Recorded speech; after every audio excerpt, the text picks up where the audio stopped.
Good afternoon or good evening, depending on where you are. My name is Kevin Michael Grace, and this is episode 14 of the KMG Show. So I thought that I would start tonight with some breaking news. We were talking last night about Woody Allen's memoir, apropos of nothing. And guess what? It's gone, vanished. According to the Hollywood Reporter, Hachette Book Group has decided that it will not publish Woody Allen's memoir, originally scheduled for sale next month, and will return all rights to the author, the publishing company said in a statement. Oh, yes, I wonder if there's going to be a payout associated with that return of rights. The French company said the decision to cancel Allen's book was a difficult one. At HBG, we take our relationships with authors very seriously and do not cancel books lightly. We have published and will continue to publish many challenging books. As publishers, we make sure every day in our work that different voices and conflicting points of view can be heard. Again, ha, ha, ha. Also, as a company, we are committed to offering a stimulating, supportive, and open work environment from our staff. Over the past few days, HBG leadership had extensive conversations with our staff and others. After listening, we came to the conclusion that moving forward with publication would not be feasible for HBG. What a weasel word, feasible. A source tells The Hollywood Reporter that following the announcement, HBG staff were surprised, yet also relieved, clapping and cheering over the news. Thursday's walkout included employees from imprints Little Brown and Company, which released Ronan Farrow's Catch and Kill, and Grand Central Publishing, which announced Monday that it would be releasing Allen's memoir April 7th. Following the announcement, Farrow stated that he would be ending his relationship with Hachette. Oh dear. Farrow, Allen's son, has repeatedly stated that he believes his sister Dylan Farrow's allegations that the filmmaker sexually abused her as a child. I will interrupt to say that these allegations were investigated repeatedly, and they were found to be not backed up by available evidence. Dylan tweeted about HB's decision, writing, "I'm in awe and so very grateful to all the Hachette employees who spoke up and to the company for listening, to each and every individual who at great professional risk to themselves," yeah, ha, ha, ha, ha, for the third time, "stood in solidarity with my brother, myself, and all victims of sexual abuse yesterday. Words will never describe the debt of gratitude I owe to you. For someone who has felt alone in my story for so long, yesterday was a profound reminder of what a difference can be made when people stand and unite together for what's right. Thank you so very much." Farrow criticized the publishing company for not fact-checking the book. Memoirs are not fact-checked. They are read for libel. If Farrow knew anything about the publishing industry, he would know that. My sister Dylan has never been contacted to respond to any denial or mischaracterization of the abuse she suffered at the hands of Woody Allen. A credible allegation maintained for almost 3 decades, backed up by contemporaneous accounts and evidence. Notice that he calls this an allegation and not a fact. He said it's wildly unprofessional, as if Farrow would know anything about professionalism, in multiple obvious directions for Hachette to behave this way. So here we see a situation where Ronan Farrow is apparently the king of the publishing world, and one word from him means that a book will not be printed. Don't want to get on the wrong side of that, young man.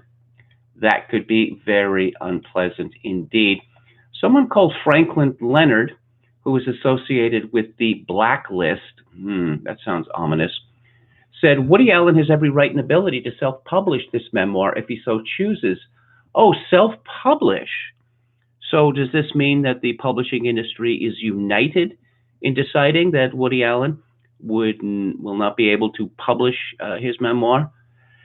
He does not, however, have a right to a major publishing house deal. You see, this is how it works now. Oh, no, we don't have censorship. It's just the people in charge of the means of communications get together and say, no, you are not allowed to speak in public. That's not censorship because it is free enterprise.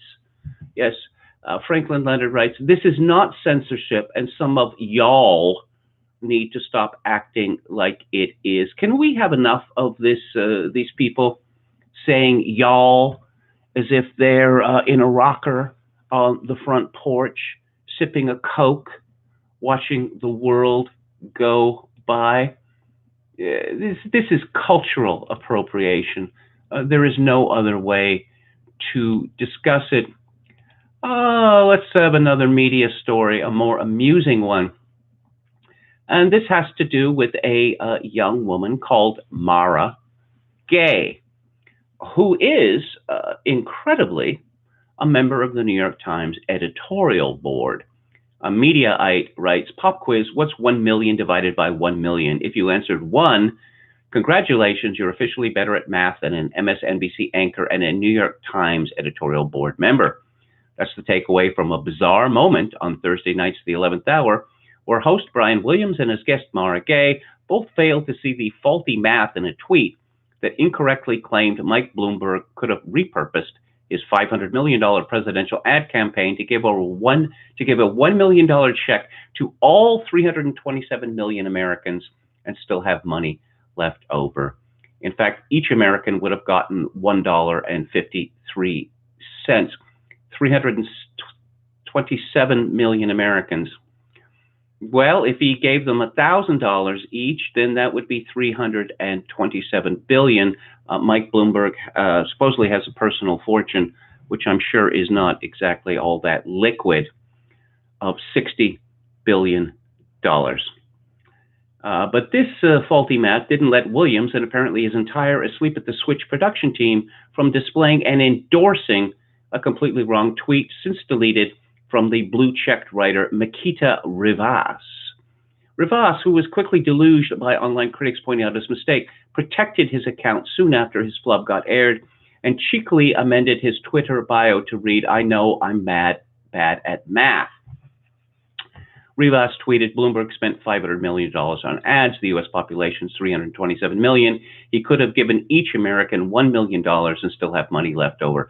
I feel like a $1 million check would be life-changing for most people. You think so, Makita? Yet he wasted it all on ads and still lost. You see it as a possibility if he wants to spend $1 billion beating this guy, he could do it? Williams asked Gay. Absolutely. Somebody recently tweeted that actually with the money he spent, he could have given every American $1 million. Gay said as Rivas's false claim appeared on screen. I've got it. Let's put it on the screen, Williams said. When I read it tonight on social media, it kind of all became clear. This is Brian Williams talking. Bloomberg spent $500 million on ads, U.S. population 327 million. Don't tell us if you're ahead of us on the math, he asked, not realizing that his viewers were ahead of us on the math.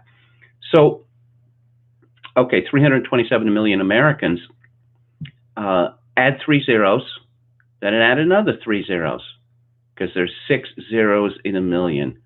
This is not very difficult. It's an incredible way of putting it. It's true, Gay said, as no one stepped in. It does suggest, what we're talking about here, which is that there is too much money in politics. There's not that much money. There's not 327 million times a million. It makes it difficult because what we want in politics, the point is to have competition and the point is to have the best candidates and blah, blah, blah, blah, blah. Brian Williams corrected 10 minutes later. Turns out Mara and I got the same grades at math, Williams said sheepishly, having some fun with the gaffe. I'm speaking of the tweet we both misinterpreted. He could give each American $1. Again, I didn't have it in high school. I don't have it tonight. I stand corrected. Sorry about that. The tweet is wrong. Well, Brian, I never pegged you for an idiot. You're certainly a fabulist, and that's why you're at MSNBC instead of NBC. But again, if you can't add 6 zeros to 327 million, you don't even need a calculator for that. You can just write it out on a piece of paper, 327, 000, 000, and then add 6 zeros. And look at that stupendous number. Let's see. MSNBC's official response was, tonight on the air, we quoted a tweet that relied on bad math. No, this isn't bad math. This is gross stupidity. We corrected the error after the next commercial break and have removed it from later editions of tonight's program. We apologize for the error. They removed it from later editions. So what they did was they gave themselves some plausible deniability. Oh, no, yeah, you see, the corrected version doesn't show that the host of this program, the acclaimed and award-winning Brian Williams, and a member of the New York Times editorial board are both stupid, grossly stupid. And there was another story from The Hill, pretty much, oh yes, Sven Henrich said this is the saddest clip in TV history. Someone else tweeted that, hang on, let's see if I can find this. Yes, Scott Greer, very amusing. The sequel to Hidden Figures looks incredible. Oh, yeah, slightly off topic. Jennifer Rubin, the conservative at the Washington Post, she's one of those true conservatives, you know? She said that Biden should put a woman on the ticket, promise one term, and give the little girls something to look forward to in 2024. Yes, I guess you don't have to be non-compos mentis to be president. Also, math is hard, Barbie said some years ago, which led to a storm of protest. What are you suggesting, that women aren't very good at math? Well, you know, Brian Williams could have stepped in and said, you know, this is rubbish, right? This is ridiculous. I suppose Brian is walking on eggshells now, and for him to have slapped down, verbally, I should point out, a black woman on his TV show, that would not have gone down well. But I suppose, you know, math may be hard, but all the little Barbies out there in America don't need to care. They don't need to worry about that anymore, because Joe Biden's going to put a woman on the ticket. Maybe loud, proud, but not out, Stacey Abrams. And you don't need to know math. You don't need any of that stuff. So Mara Gay, of course, has a footprint. And let's take a look at that. On August 13, 2019, she tweeted, in the days and weeks to come, we will publish essays demonstrating that nearly everything that is made exceptional grew out of slavery. Steve Saylor responded, Dear Mara Gay of the New York Times, I'm looking forward to the New York Times essay about how the Apollo 11 moon landing grew out of slavery. Of course, the Hidden Figures, right? These women that were supposedly the sine qua non of America's manned space program that no one had ever heard of until a movie was made about them, what, 2, 3, 4 years ago, something like that. As I pointed out before, NASA, well, and particularly the White House, the political establishment, was deeply embarrassed that there were no black people to speak of that were prominent in the manned space program. If you look at Ron Howard's movie, Apollo 13, which is a very faithful representation of what it looked like at the Space Center in Houston, you're not going to see any black people. You're not going to see any women either. You're going to see a bunch of men chain smoking, drinking coffee, wearing short sleeve shirts, and wearing clip-on ties and fiddling about with slide rules and the like. From Breitbart, 2 years ago, Mara Gay believes Governor Andrew Cuomo was being honest when he said America was never that great. She also agrees with the sentiment. Now, Andrew Cuomo, who's a member of the Creep Cuomo clan, he later walked back his comment. He said, the governor believes America is great and that her full greatness will be fully realized when every man, woman, and child has full equality. Well, that's never going to happen, is it? Because that is not the way of the world. America has not yet reached its maximum potential. Mara Gay responded, baffled by the assumption that Cuomo's America was never that great. Remarks were a gaffe. Sally Goldenberg, a senior reporter at Political, agreed. I agreed, she tweeted. It's a bold and risky statement that a lot of other Dems aren't willing to make.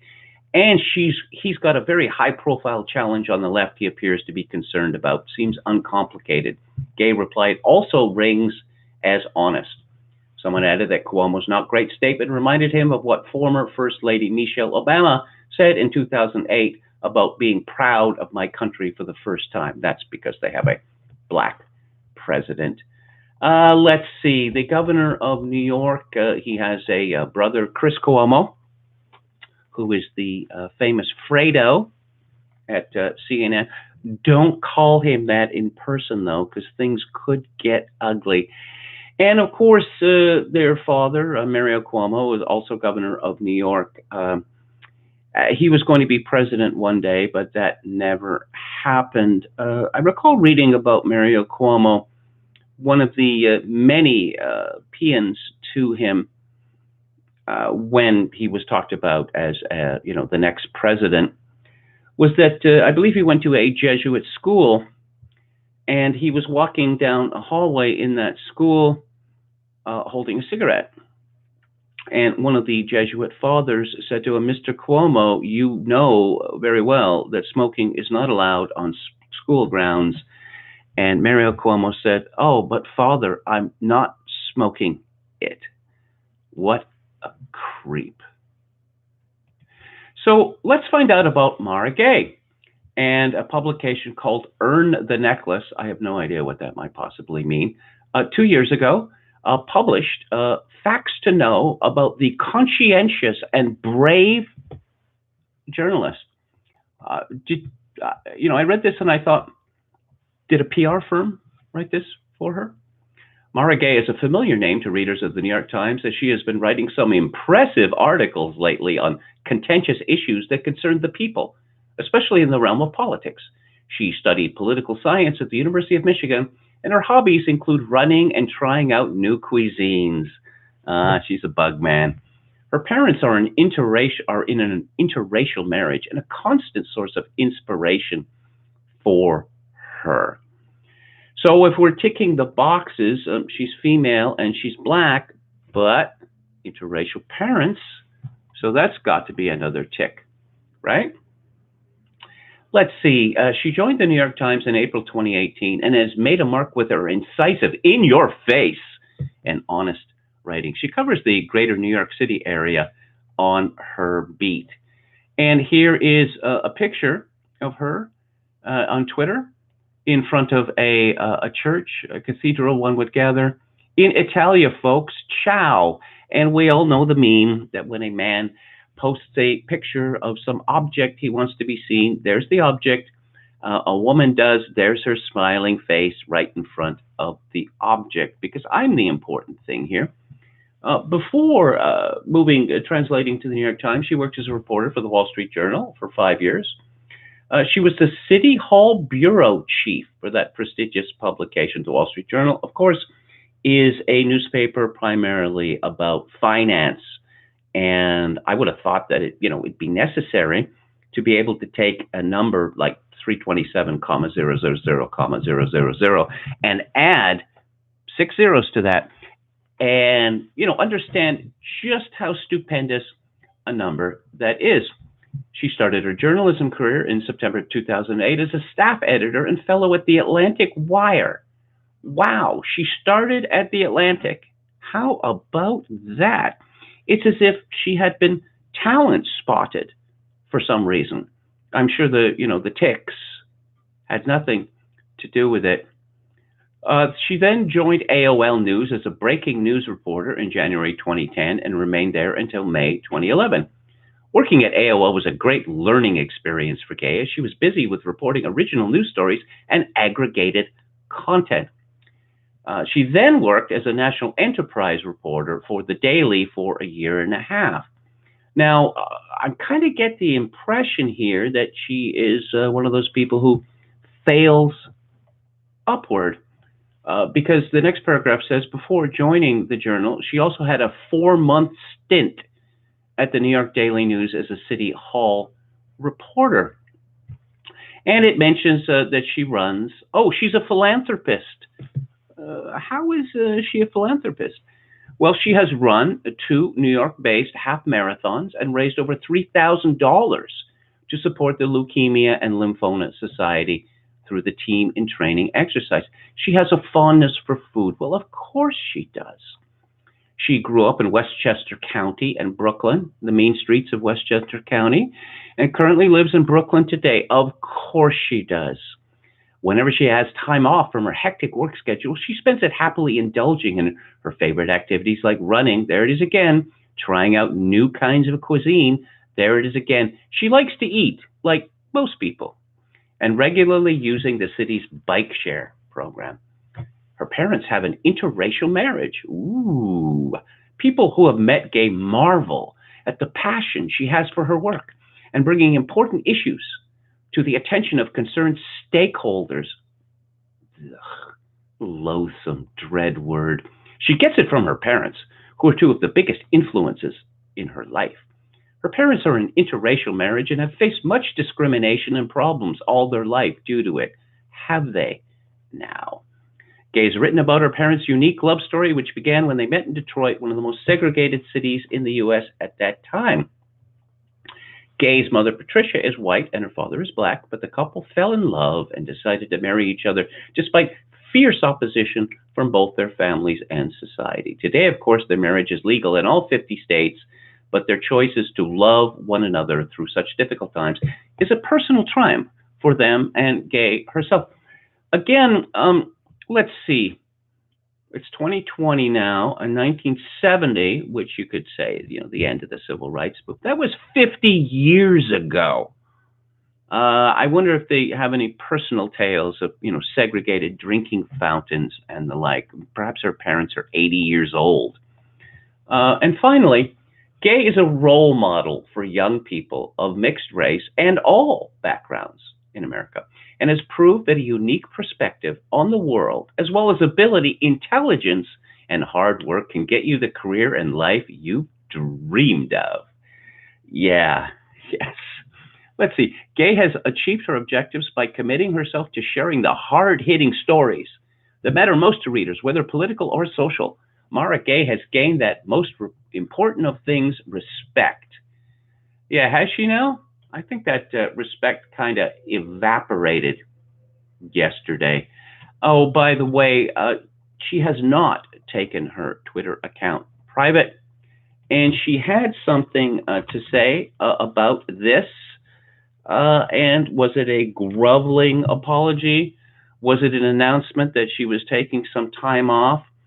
Perhaps a story about how she'd had a glass of wine before being interviewed by Brian Williams, and it interfered with medication.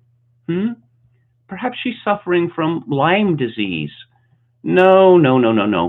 None of all that. 10 hours ago, she tweeted, "Buying a calculator, be right back." Ha, ha, ha, ha, ha, ha. Well, calculators are very useful. Particularly if, one wants to be exact in, small matters. When we're talking about big matters, when we're talking about millions, and then billions, and then trillions, you don't really need a calculator when you're doing that kind of simple math. And she has an emoji here, which is a monkey holding its hands up to his eyes. Let's see. See no evil, I guess. Oh, and someone named Anand Giradharadas tweeted, "No wonder Mara Gay was tired. A magnificent column based on days of deep reporting across the South." I just, wonder if someone told Mara Gay that their house cost $19,000 or something. Did she said, well, what, did you just empty your pockets and that was enough money to buy this house, to buy this shack in the deep South? What? The news media hires idiots. Yes. And they're incurious idiots, and they're really not interested in learning more about the world because, they get out of the University of Michigan having majored in political science, and they know all there is to know about the world. I've seen no indication that, she's in trouble at work over this. I guess everyone has decided that, in a couple of days, certainly a week or so, no one will be paying attention to the fact that a member of the New York Times editorial board it's not just a question of innumeracy. This goes far beyond that. Let's look at the challenging books. Okay, Ronan is Woody Allen's son, like I'm Napoleon's grandma. Why is it because Ronan is so good-looking? Woody Allen is not a good-looking man, but sometimes ugly men have good-looking children. There was an attempt to make Frank Sinatra his father, and the dates don't work out for various reasons. Decrepitude of Frank Sinatra, who was married to Mia Farrow back in the 1960s. Mia Farrow decided that she wanted to make Rosemary's Baby, and that was more important to her than being married to Frank Sinatra. So there was a quick divorce. But he says people are making a big deal out of this. Was a simple rounding error. Yes, indeed. Don't say manned spacecraft, says Tweety Bird. Well, I'm just going to say it, Okay, again, more with the Sinatra. Oh, Ricky Bullock makes a comment about something being a little too on the nose. Yeah, I'm not going to say the whole thing. He continues, it hurts my head that there are people who think that Bloomberg spent enough money to give every American $1 million. I recall something on King of the Hill where Hank was trying to impress his son Bobby about money and how much, the value of money, the absolute value of money. And I think he asked him, well, the short pants you're wearing, how much do you think they cost? And he said, $100. And there may have been a question that followed about, how much their house was worth. And he may have said something like $1 million. But this is the kind of ignorance that, we expect from children, because really they don't have any particular reason to know all that much about money, but certainly when one is a reporter with the Wall Street Journal, one would think that you'd know something about money, but I suppose that's just too much to ask. Mara Gay ticks all of the boxes, and that's why she got the job. It's that simple. She, she suffered. She suffered for having interracial parents. There was no examples given of how exactly she had suffered from having interracial parents. But, this happened in the dark days. When I worked at the University of British Columbia years ago, I noticed something interesting about young people, and it's the same today as it was then. That I started there in the early 1970s, and I would hear students, my contemporaries, speaking, and I very much got the impression that, say, before the year 1950, that they thought the earth was all castles and mists and mud. I once overheard a conversation between a boyfriend and girlfriend, and again, they're talking about, I suppose, the 1950s, and the woman asserted confidently that there were no women in university. that women were banned from universities in the 1950s. And the man said, no, that's not true. And then he realized that he had been a little too assertive himself, because in effect he's saying, that his girlfriend was a liar or ignorant. And she said, well, okay, it was allowed, but it was very strongly discouraged. And they both nodded their heads at that.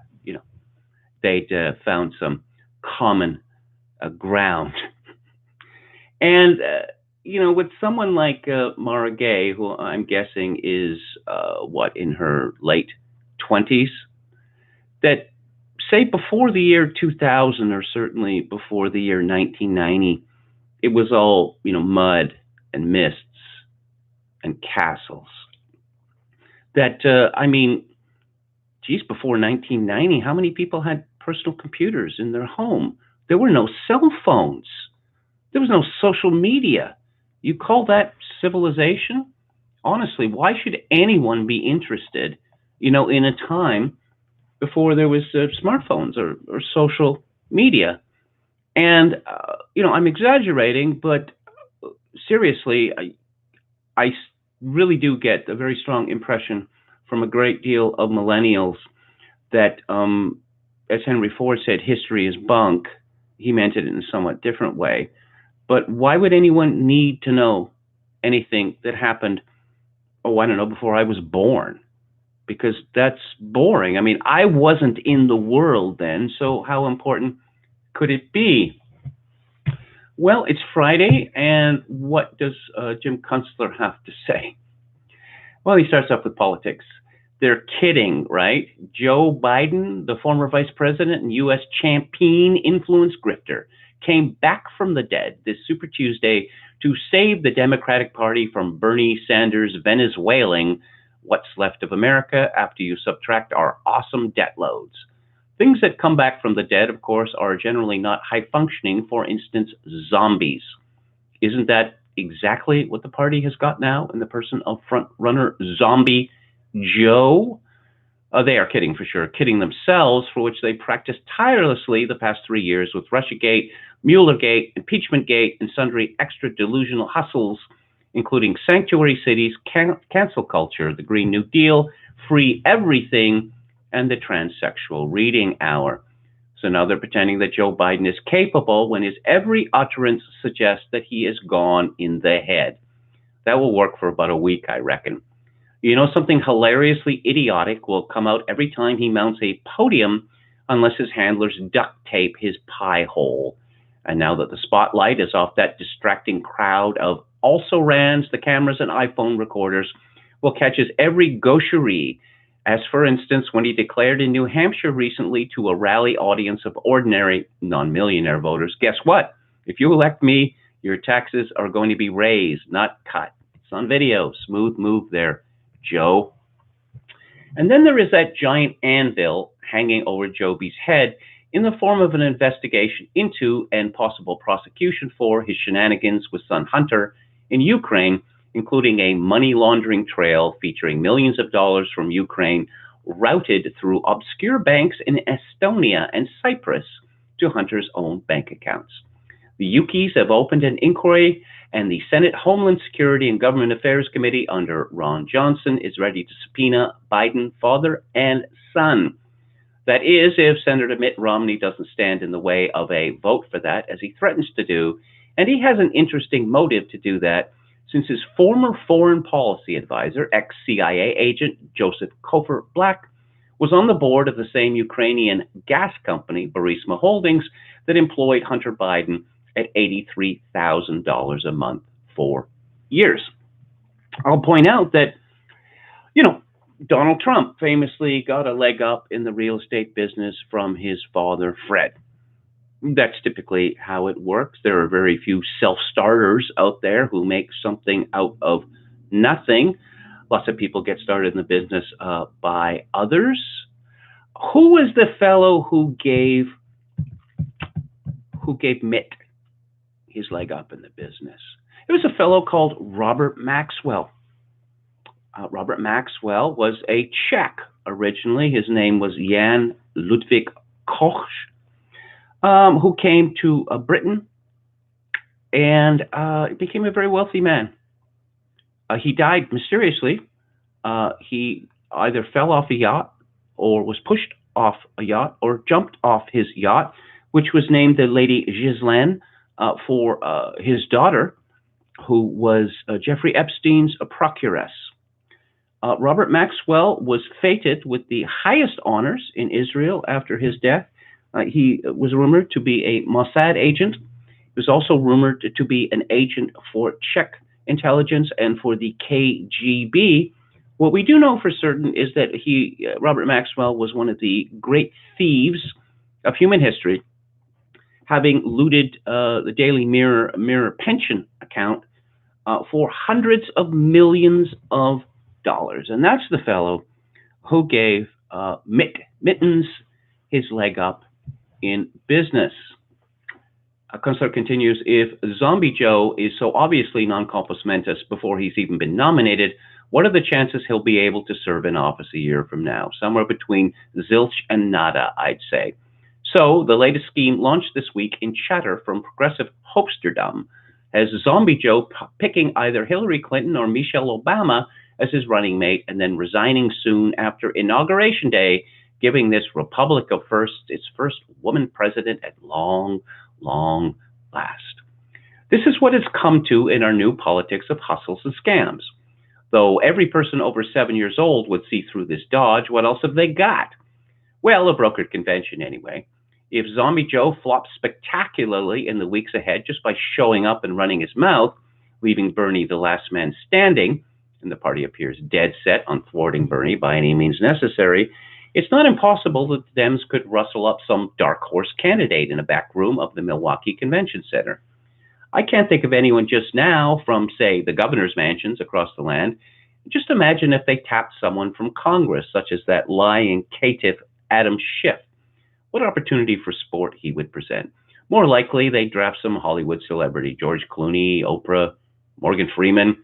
Hasn't he already been president, or did he just play one on TV? Then he talks about the corona virus and says the trend is not Trump's friend. And an awful lot of other things are breaking up with the financialized fiasco that confronts what's left of the U.S. economy. The bond market is cracking up, especially at the junk grade margins, and one can only guess at the havoc being wreaked in derivatives by repeated 1,000-point swings in the Dow Jones and other symptoms of extreme disequilibrium in index things from securitized car loans to currency swaps. Once again, as I never tire of pointing out, Trump has taken the credit for economic gains since he became president, and he has made such a big thing about this. He has lashed himself to the mast, as it were, that he is going to have to accept the blame if things go south. So let's check in on today's financials. The Dow Jones was down just under 1%, minus 256 points. S&P 500 down 1.7%. Oh, and the VIX, which is what, the panic index, the scaredy cat index, that is up a whopping 5.86%. Oh, let's see. Donald Trump signed a bipartisan $8.3 billion aid package, this is the LA Times, aimed at developing a vaccine for the coronavirus and helping states deal with the spread of the disease. I asked for $2.5 billion and I got $8.3 billion, Trump told reporters. I'll take it. So where does the virus money go? The bulk of the funds, $6.5 billion, goes to the Department of Health and Human Services for vaccine research or supporting state and local government response. Of that, $2.2 billion is designated specifically for the CDC. Within that, there's $950 million for state and local response, including lab testing and tracing the contacts of infected people. Half of that money must be allocated within 30 days.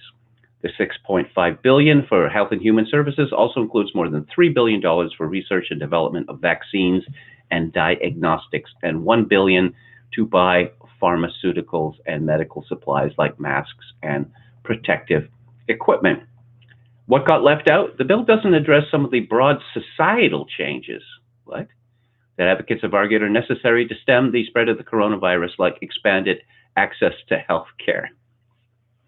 Yes, let's infect everyone in the hospitals.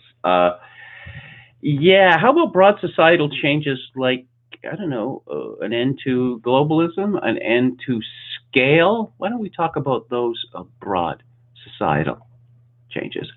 Oh, look who has weighed in on coronavirus. I know we were all waiting for this with bated breath.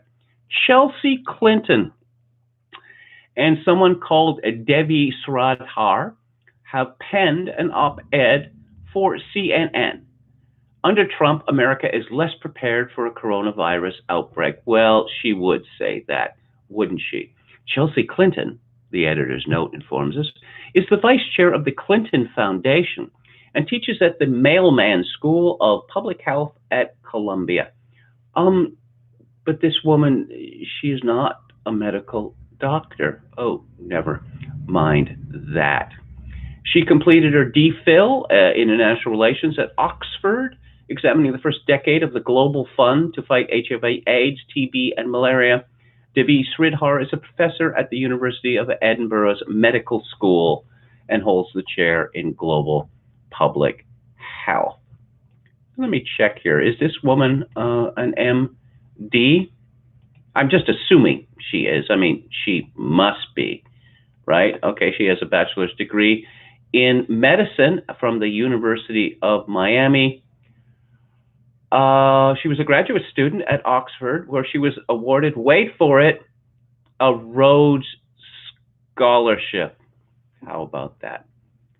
She turned down a funded position at Harvard Law School to join the University of Oxford's Global Economic Governance program, where she also completed her doctorate of medicine. Well, there you go. So there's one person who might know what she's talking about.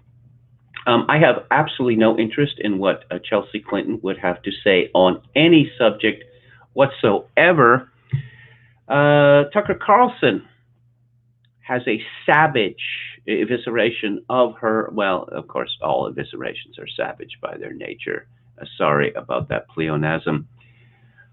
This is some of what Tucker has to say about the woman. I call her a young woman, but she's not young, is she, Chelsea Clinton? She is. I suspect she's still on the list, of best, most thrilling people under the age of. Well, how about that? She's 40 years old, so now she is middle-aged, and her accomplishments are. Whenever I think of Chelsea Clinton, I think of the two Bobs from Office Space and their question, what is it that you say that you do here? Because apparently Chelsea Clinton is an authority, but why and how? Tucker writes, unlike her mother, Chelsea Clinton never made the journey from rebellious young person to establishment elder. She began and stayed in the establishment. She is the living embodiment of the modern American ruling class. From Sidwell Friends, which is the Tony Quaker School, where all the best people are educated in Washington, she chose Stanford from a long list of schools eager to have her, including Harvard, Yale, Princeton, and Brown. In news stories at the time, Harvard scrambled to reassure other applicants that Chelsea didn't have to play the daddy card and was admitted entirely based on her own grades and test scores. Coincidentally, all four of then Vice President Al Gore's children were also admitted to Harvard, presumably also on the strength of their grades and test scores. After finishing at Stanford, Chelsea won admission to Oxford, where she got her master's degree in international relations. Correct me if I'm wrong. My understanding of, it's a 3-year BA program at Oxford and Cambridge. Then you get your BA, and then you pay a fee, and you apply for it, and you get your master's degree. So soon after graduation, Chelsea won one of the most prestigious jobs in the world at the management consulting firm of McKinsey and Company. Yeah, there's a deep state organization. Pete Judge, worked for them, where he fixed bread prices in Canada. That's the sort of work, if you want things done, you go to McKinsey. She was the youngest member of her consultant class. Despite having no experience in finance, business, or for that matter, employment, Chelsea received the same rank as classmates who had completed MBAs. At 23, she was making $120,000 a year. She didn't stay long. 3 years later, at just 26, Chelsea moved on to a job as a chemical industry analyst with Avenue Capital Group, a $12 billion hedge fund. Her salary at the firm wasn't public, but it would have been generous. The fund was run by longtime Clinton donor Mark Lazary.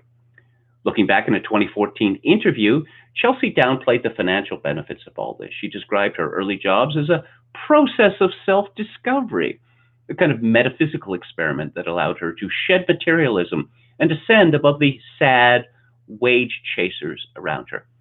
I was curious if I could care about money on some fundamental level, and I couldn't, she said.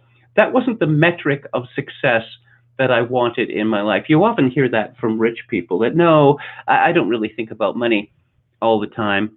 Money's not that important to me. Yes, the people who have always had money and will always have money or want to talk like this, they're also notorious for going out in public without their wallets. And, oh, the bill, yes, normally someone takes care of that sort of thing for me. To signify her commitment to a simpler existence, Chelsea and her husband bought a 5,000 square foot, $10 million apartment in New York City's Flatiron district. The unit was reported to be the widest apartment in New York. It stretched an entire city block. Despite her emphatic rejection of materialism, Chelsea somehow got rich during President Obama's 2 terms. In 2011, she was hired as a special correspondent by NBC. To some, this seemed surprising, since Chelsea had never worked in television or as a journalist anywhere. Indeed, she had no relevant experience at all. NBC didn't mind. The company paid Chelsea $600,000 a year, far more than other entry-level correspondents. Yes, I'm thinking probably, 10 times more than other entry-level correspondents. At the time, Chelsea's mother was known to be planning a presidential run. Chelsea's spokesperson described the NBC job as an opportunity to serve in the public good. You see, once again, doing well by doing good, it's all about public service. And, if you get showered in $100 bills, well, that is just a happy coincidence. Chelsea worked at NBC for just under 3 years. It's debatable how much public good she achieved. She did very few stories. In one segment, Chelsea flew to Kenya to visit an elephant orphanage. In another, she interviewed participants in the foster grandparent program. In one memorable exchange, Chelsea interviewed the animated gecko character from Geico insurance commercials.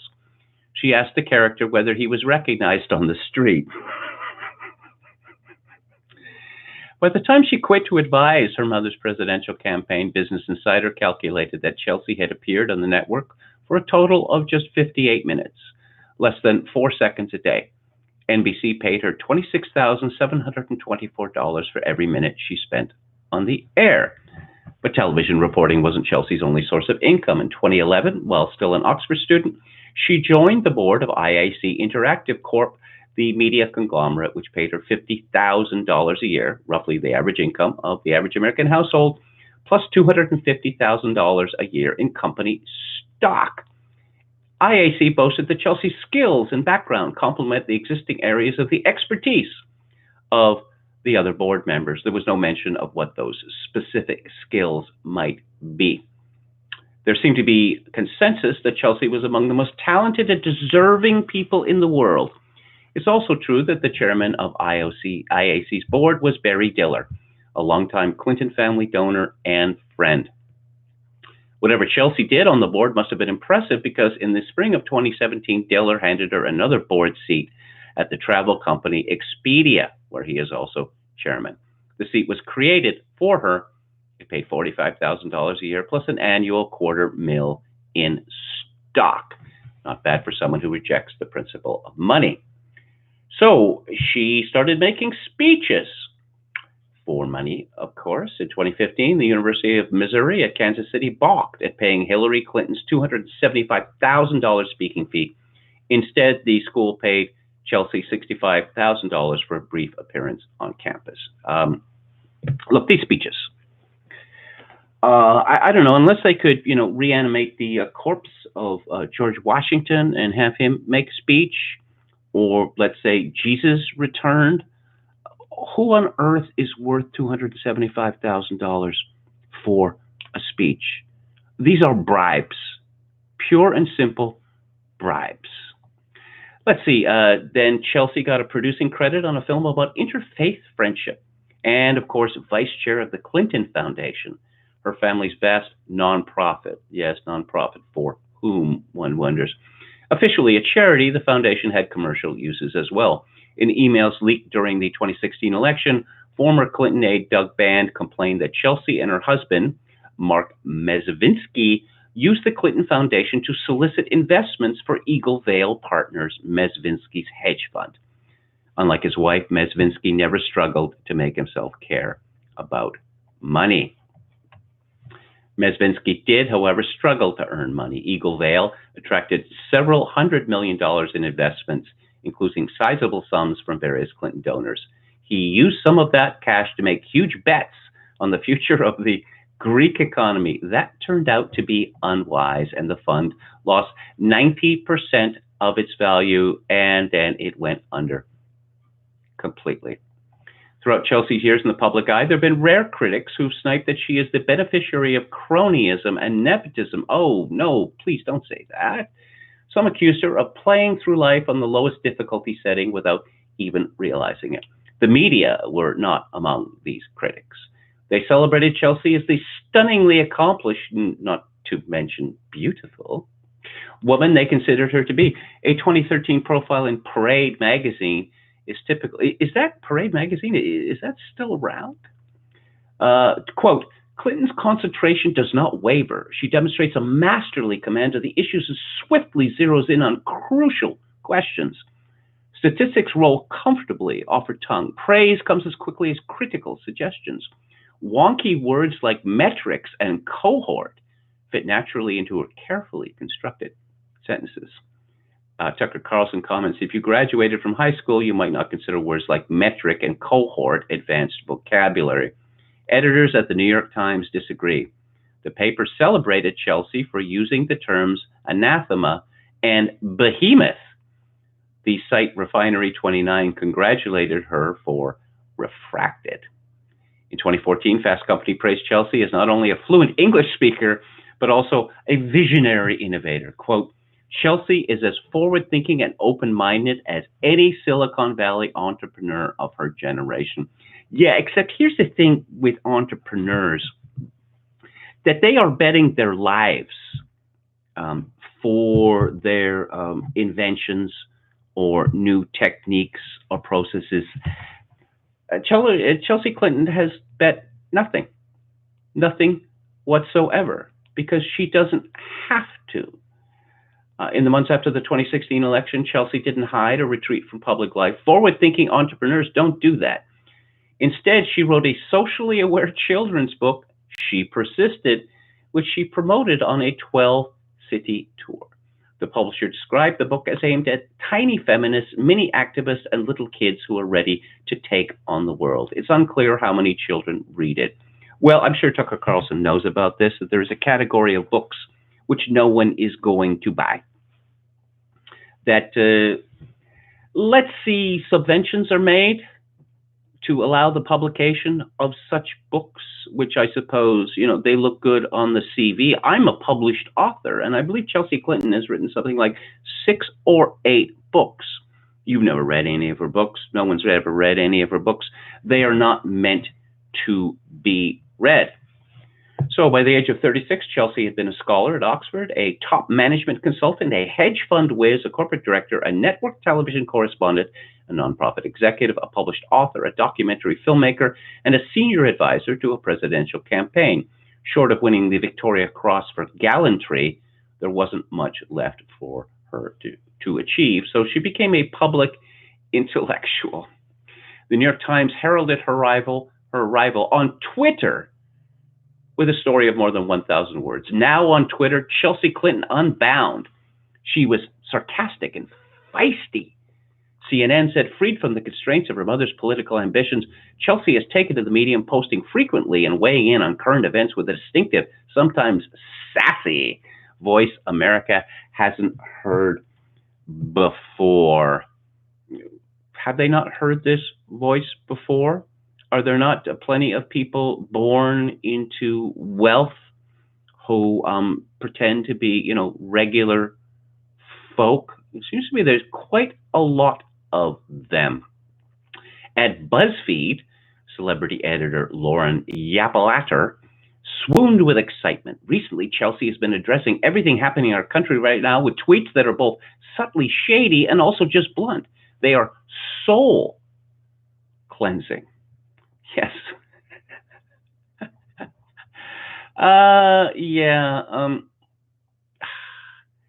He concludes, Tucker Carlson concludes, if the meritocracy is real, why is Teen Vogue pretending a letter so stupefyingly conventional is brilliant? That would have been a good question. Chelsea didn't ask. She's not interested in the answer. She has no idea she should be. In Chelsea Clinton's world, nobody tells her she is wrong.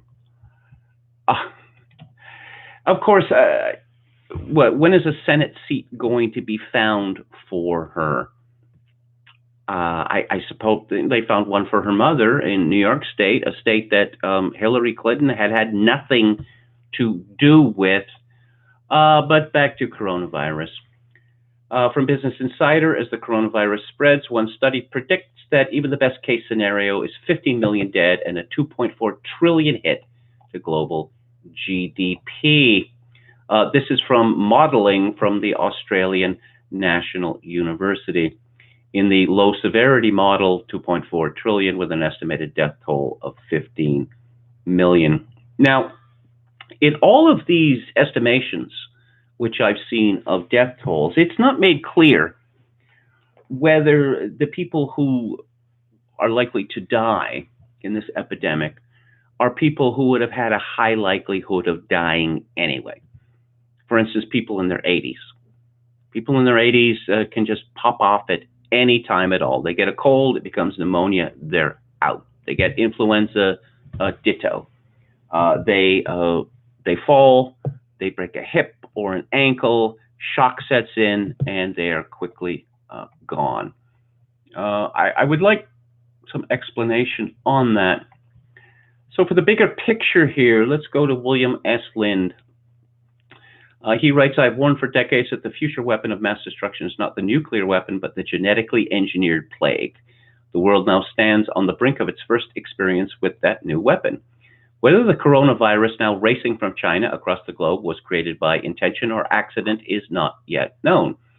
The Chinese government claims the latter, but that government is well known for concealing facts it finds inconvenient. My information, which may not be accurate, is that it escaped from a Chinese biowarfare lab in Wuhan that was attempting to cross it with HIV to create an AIDS that would spread like the flu, or as Alan Partridge would say and has said, liquid AIDS.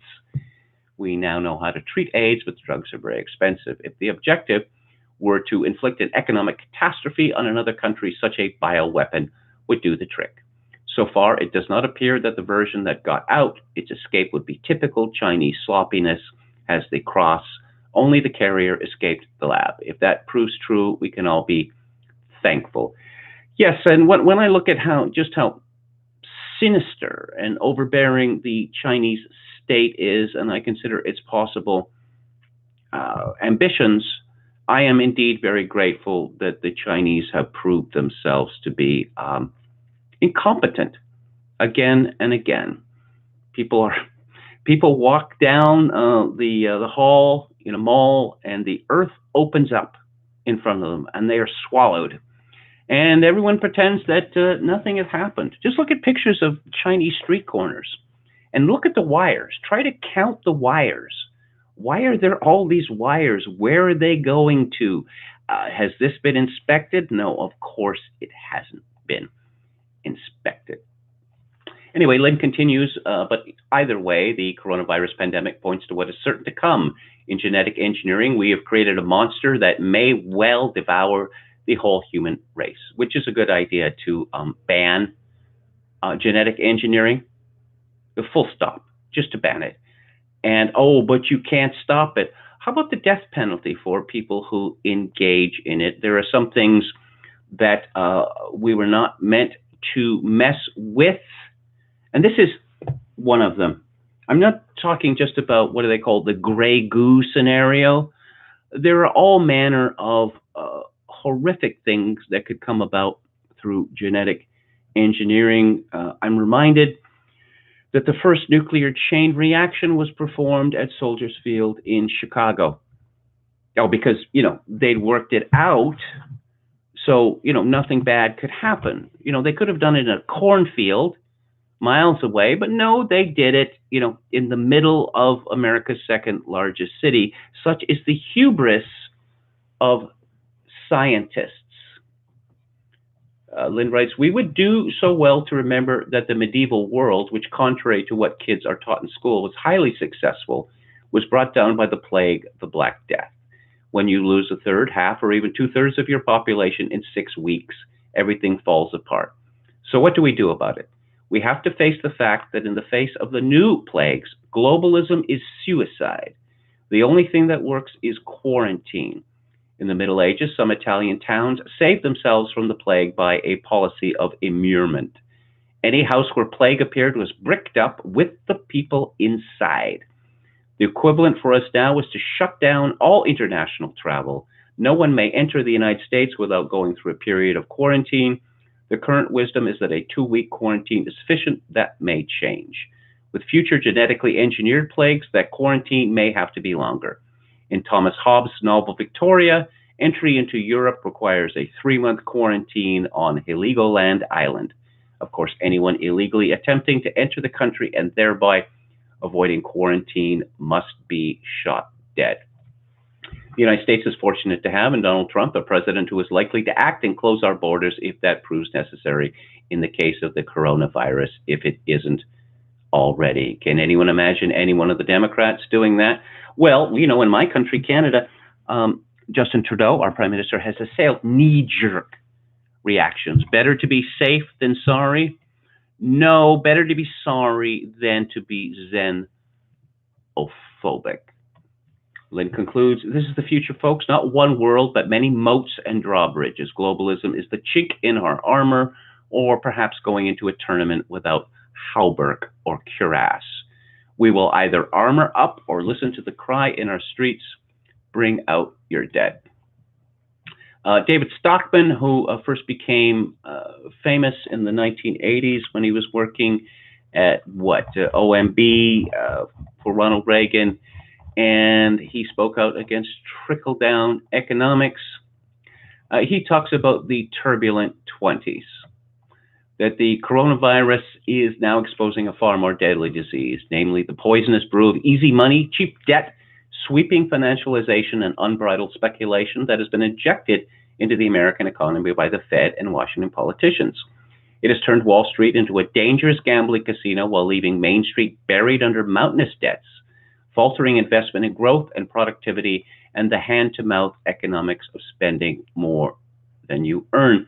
Now, if nothing else, the coronavirus has shown just how fragile our economic system, specifically just-in-time delivery. Let's hope for the best, and that coronavirus is, not much more deadly than, say, the flu. This would give us an opportunity to take stock, to look at the world situation, particularly economically, to look at the results and the perils therein of globalism and scale, and to pull back for our own safety. Well, if the best case scenario comes true, I don't think any of that is going to happen, because our elite is all in on globalism and scale, and nothing less than a catastrophe of possibly Black Plague proportions would cause them to change their minds or leave them wiped out, literally. Stockman continues, coronavirus has also left the financialization of America has left the economy exceedingly vulnerable to external shocks. That's because 80% of households have no appreciable rainy day funds, and businesses have hollowed out their balance sheets and artificially extended their supply chains to the four corners of the earth in order to goose short-run profits and share prices. So both a renewed financial and economic crisis and abrupt change of course lie dead ahead. The 30-year era of false prosperity is over. Accordingly, the turbulent 20s have begun. This will be a decade when the chickens come home to roost. It will be a time when the cans of delay and denial may no longer be kicked down the road to tomorrow. To the contrary, the 2020s will mark an era when today's economic and political fantasies are crushed by America's accumulated due bills. Bubbles will be burst. Speculators will get carried out on their shields. Easy money wealth will evaporate. Fiscal trauma will ensue. The national joyride will end. The decade of reckoning that lies ahead is rooted first and foremost in the fecusly incurred megadebts of the private and public sectors alike.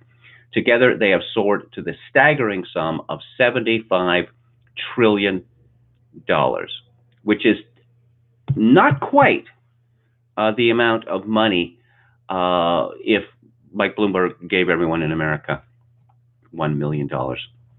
That's 5 times more than the $14 trillion outstanding 3 decades ago. Yet the proceeds from these massive borrowings were not used to invest and provide for tomorrow, but to live high on the hog today. After 3 decades of such artificial debt-fueled prosperity, the very warp and woof of American society has been deformed. For example, 80% of U.S. households live essentially hand-to-mouth, but that's not because they are naturally imprudent. It's because they have been incentivized to borrow and spend while being punished for saving and setting aside for life's unforeseen contingencies and setbacks. Yes, this is capitalism 2.0. Saving is bad. Saving is wicked. Unforeseen contingencies and setbacks, no, those things don't exist anymore. They have been eliminated. Likewise, the C-suites of corporate America have been rewarded for strip mining their balance sheets and cash flows in order to pump money into Wall Street for stock buybacks and M&A. That's mergers and acquisitions. But this has caused investment in productive plant, equipment, technology, and human resources to be short-changed. Consequently, the growth capacity of the Main Street economy has been progressively eviscerated. And most especially, the public sector has been fiscally ruined. During the 32 years since Alan Greenspan launched the present era of reckless and relentless monetization of the public debt in 1987, there have been only 4 balanced budgets sandwiched between 28 years of sheer fiscal promiscuity. That has already taken the federal debt from $3 trillion to $23 trillion, and it is now heading inexorably toward $43 trillion by the end of the 2020s. The public debt to GDP ratio will then reach a Greek-style 150%.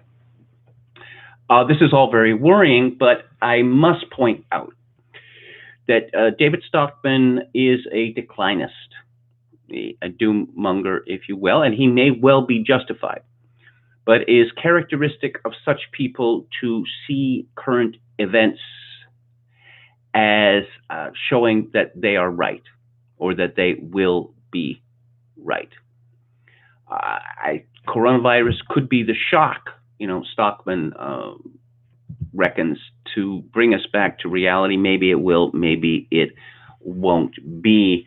I've noticed this distressing trend where it seems not a few people are actually cheering for Corona Chan because they believe that it is going to hurt their enemies, personal, political, societal.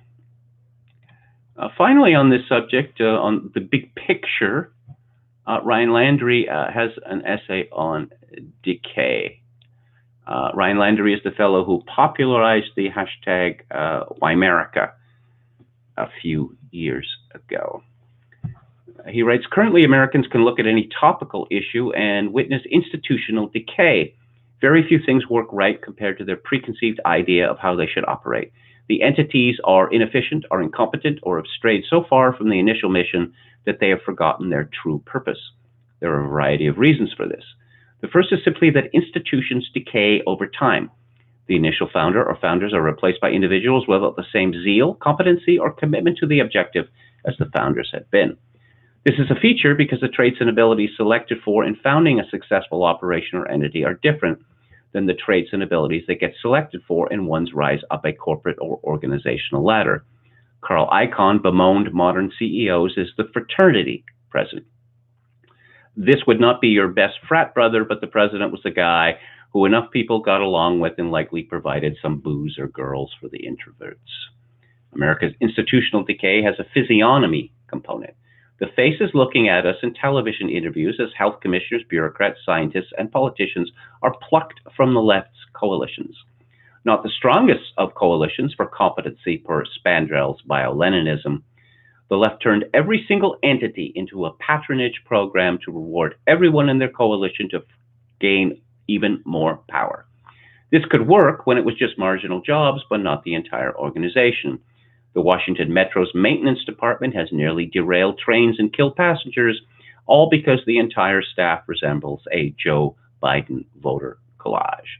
They just check the box. They do not do the actual maintenance. Now, according to an investigative series in the Washington Times about 3 or 4 years ago, I believe Washington, D.C. it's down from, 90% black to about 50% black. Notwithstanding that, the Washington Metro employees were at the time 97% black. There is a cultural element too. Long gone are the days of pioneers and explorers probing Antarctica. If you watch a documentary on the people stationed there, you will come away thinking that's Reddit on ice. It's a disservice to the men who went on the worst journey in the world to equate Arctic endeavors with the quirky losers there now. Read that book. Forget the documentaries. The book is by Apsley Cherry Garrard, and it describes a side trip during Scott's final trip to the Antarctic. It is truly a remarkable book. I'll just mention that a few years ago on TV, I saw one of those shows which recreate things that have happened in history. Could this have been done? Shackleton made a famous 800-mile voyage from a tiny island, Elephant Island, to South Georgia Island. This was truly one of the worst journeys in the world. So could it be done today using the same technology? And yes, it could, except they sort of hit at the end of the documentary that the boat had to call for rescue because they couldn't put into port because the South Atlantic seas are the worst in the world. And it's all very well, getting wet and cold, but killing people on TV is something that we still do not want to do. So essentially, the documentary was phony. Landry continues, same with the medical field, Reddit with pills, NASA is Reddit in space. The upper middle class in America that has replaced the boomers, our silent generation, is a Reddit crowd. It is the SWIPPLE reaching middle age and middle management. SWIPPLE stands for stuff white people like. This subset are not the jovial, happy SWIPPLEs, but the nerdier crowd with better degrees. It is also a crowd that has been beaten via schooling to always follow the rules and to always defer to an authority to solve a problem or dispute. Risk-taking, adventurism, and vitalism are masculine behaviors. Schooling tries to destroy those traits. It creates adults who get scared at deviations from the status quo and desire someone else to tell them what the experts say. Companies go from energetic founders to bug men who end all gun sales at the next appropriate mass shooting, white shooter, long gun, school children, victims. Take initiative, take back some sovereignty, be a founder, start small. If the institutions are decayed, start your own. Going back to what Kunstler was saying, which is what I've been saying, and lots of people have been saying, Joe Biden, are you kidding me? And you notice what we got from the media when it was clear, within less than a week, oh, that the evil old Bernie was not going to get the nomination again. It was the kind of noise that, say, someone who's tired, a long day, strenuous work, and then you draw that hot bath, not too hot, and then you take off your dirty clothes and you slide into that bath, and yes, things are back to normal. Joe is going to be president. Seriously, that guy? I mean, he's gone. He's gone in the head. Yeah, but he's one of us. You see, that's the important question. Is he one of us or not? Bernie's been in Congress for a long time, and he is especially since 2016.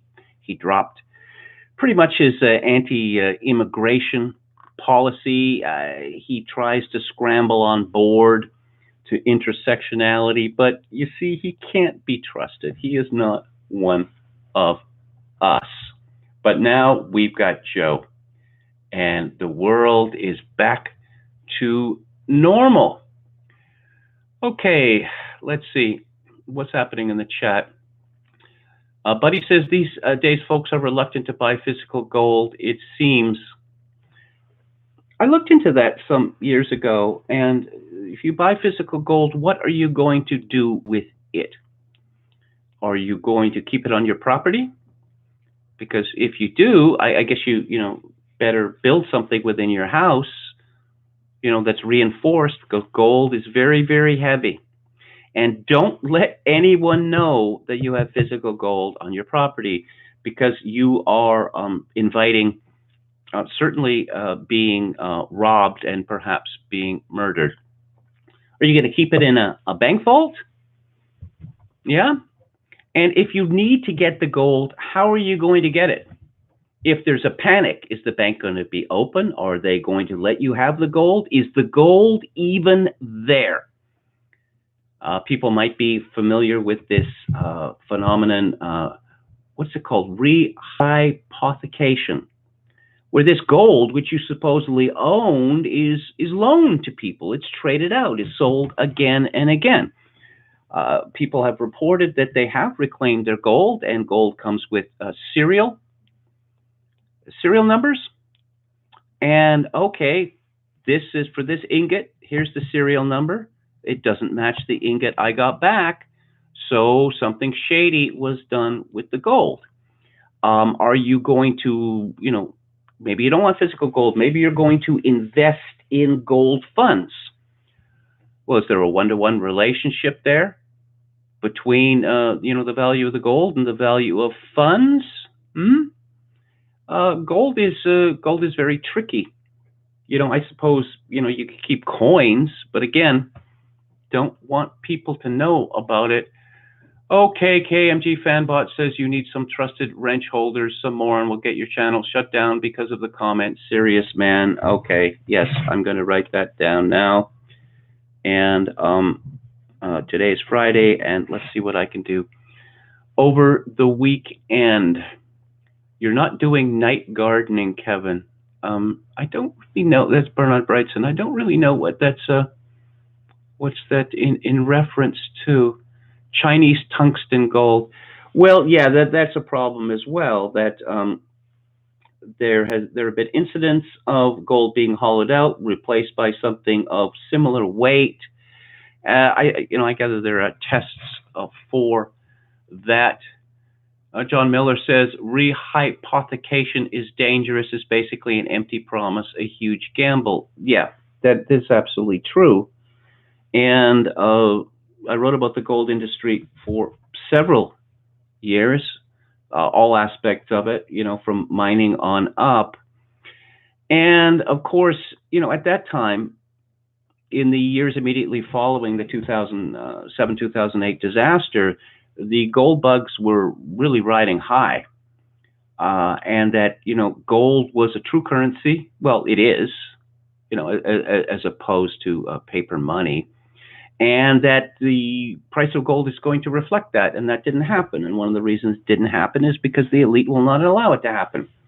that when gold got too high, it got slammed down in trades that happened in the middle of the night. Impossible trades, mathematically impossible trades, kept smacking gold down. Oh, Bernard Brightson said, hiding your gold in your garden at night. Oberon Waugh, who I mentioned before on this show, he had a big success with his first novel, which was published when I believe he was 21 years old. And so he decided to invest in Maria Teresa silver thalers. And he recounted that one night after a few drinks, he got very suspicious of everyone in his house, or perhaps the neighbors. So he decided to bury them in his garden. And then he reported the repeated attempts over many years to find the bag with the silver coins in it proved unavailing. And that he recently went so far as to tell people, I don't know, relatives or whatever, hey, if you can find the silver coins, I'll let you keep them.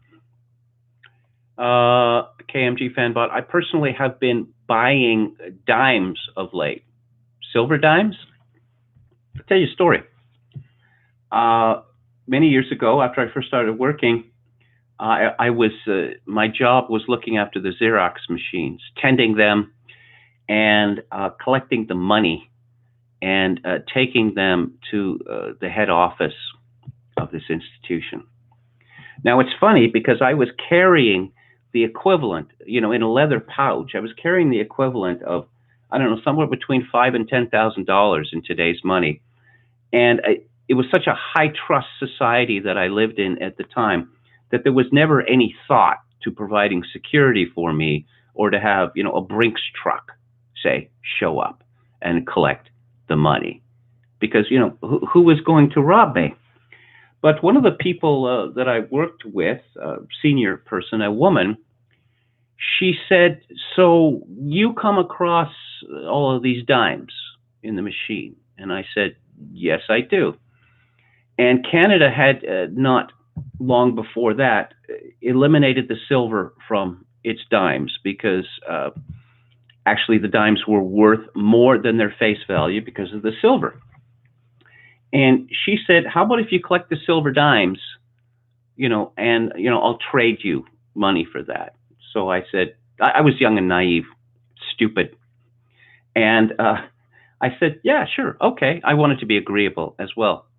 I told my father about this, and he was quite angry with me indeed. He said, you should be swapping out those dimes. And frankly, it had never occurred to me. As I say, I was quite naive at the time. So what do we got next here? I'm afraid I went rather long, rather spare with talking about coronavirus, but I'm very much interested, in the question of scale, and this is something which threatens to, drag us all down with it. It is already disfigured our lives to a horrible extent. Here's a story from Fox in New York. New York City sees surge in major crime. Newly released statistics show a big jump in crime last month compared to a year ago. The NYPD says major crimes grew 22.5% in February compared to the same month last year, including a 7.1% increase in shootings. Robbery, assault, burglary, grand larceny auto crimes also saw increases. The only positive statistic related to murders, which were down 20%. Only 20 people were killed in New York City in February, according to the NYPD. Police officials blame criminal justice reforms for the uptick in crime. That seems rather vague. The NYPD says that in the first 58 days of 2020, 482 individuals who had already been arrested for committing a felony such as robbery or burglary were rearrested for committing an additional 846 crimes. 35%, or 299, were for arrests in the 7 major crime categories: murder, rape, robbery, felony assault, burglary, grand larceny, and grand larceny auto. That is nearly triple the amount of those crimes committed in the same 58 days in 2019. Officials say that all of the suspects were arrested for offenses that prior to bail reform could have landed them in jail. In response, the NYPD says it is redeploying resources in real time, including moving more vehicle and foot patrols in areas that have been identified as seeing an increase in crime. There continues to be an uptick in youth committing robberies against other kids. So the NYPD is trying to work with other organizations to come up with a strategy to address rising youth crime. What about midnight basketball? Whatever happened with that anyway? I always wondered, why would we want kids playing basketball at midnight? Don't they have school the next day? Perhaps midnight basketball never existed. Perhaps it was a joke played on the public by trolling public officials. So what is this bail reform of which Fox News speaks? Well, past April 1st, 2019, April Fool's Day, haha, and it came into effect on January 1st. Cash bail has been eliminated for most misdemeanor and nonviolent felony offenses, including stalking, assault without serious injury, burglary, many drug offenses, and even some kinds of arson and robbery. It would constitute serious injury. Under the new cashless bail rule, judges cannot set bail for misdemeanors or nonviolent felonies, even when the charge is a hate crime. Oh no, not hate crimes. Judges must release defendants even when they have a prior criminal record. According to the New York Times, while New Jersey, California, Illinois, and other states have limited the use of bail, New York is one of the few to abolish bail for many crimes without also giving state judges the discretion to consider whether a person poses a threat to public safety in deciding whether to hold them. There was a surge of opposition from lawmakers, district attorneys, and police chiefs as the date of implementation of the bail reform neared. New York State judges reportedly started releasing criminal suspects in November of last year due to impending law implementation. It is estimated that 25,000 people will be released by the time the law takes effect. That's January 1st of this year. So this is an enormous mistake made by the government of New York. So what's the response? Well, from the Daily News, Democrats in the state Senate and New York Governor Cuomo, yes, Cuomo again, are taking heat from all sides as they openly discuss tweaking recently enacted bail reforms as part of budget negotiations, which is 4 weeks to go until the April 1 budget deadline. Other potentially contentious issues such as legalizing marijuana. Yeah. Conservatives, costs, and prosecutors have also called for nothing short of a full repeal of the controversial changes that limit cash bail, while Assembly Speaker Carl Heastie, Democrat Bronx, remains unwavering in his assertion that more time is needed to address the current system. Senate Majority Leader Andrea Stewart-Cousins of Yonkers, 2 weeks after her conference unveiled proposed changes that would end cash bail altogether but give judges more discretion, defended her plan. It's not a rollback. If anything, it would be a rollback on cash bail, period, Stewart-Cousins says. And we would be looking at not only having it, but giving specific guardrails for judges. Guardrails. The proposed changes come after senators met with law enforcement officials and prosecutors who say the current laws, which ended cash bail requirements, are a threat to public safety. Well, as the records show. But you don't really pay price for stupendous errors. What was the price paid by members of the Bush administration for the invasion and occupation of Iraq? How about all the pundits, who said that it's going to be a cakewalk? It's going to be just like Japan and Germany after World War II. The Iraqi people hunger for freedom, democracy, and the American way. Well, they were all wrong. Did they suffer? Apparently, we're still listening to David Frum, who has a new book, which is called Trumpocracy. Catchy, huh? Actually, of course, my favorite example is 2001. That the prospect of planes being used as weapons, this was known, but in the law enforcement, in the intelligence community, this was known. Were any steps taken to prevent it? No. How about at the Pentagon? Early warning system, something like that? No. How about increased security for people getting on planes? No, that would be racist, as Norman Mineta, who was Bush's Secretary of Transportation, said. Now, again, my naivety apparently knows no bounds because this was just over 18 years ago, and after it happened, my initial response was, this is going to be no good for anyone. Well, I was right about that, but I thought, oh my, the number of people who are going to be sacked. How about the head of Homeland Security? When there's a disaster of this magnitude, heads have to roll in order to reassure people that there are responsibility. The things happen and people have to take responsibility. Now, it's understood, certainly within the club of leaders, that people get sacked all the time for things that were not directly and sometimes not even indirectly their fault, but the public must be reassured.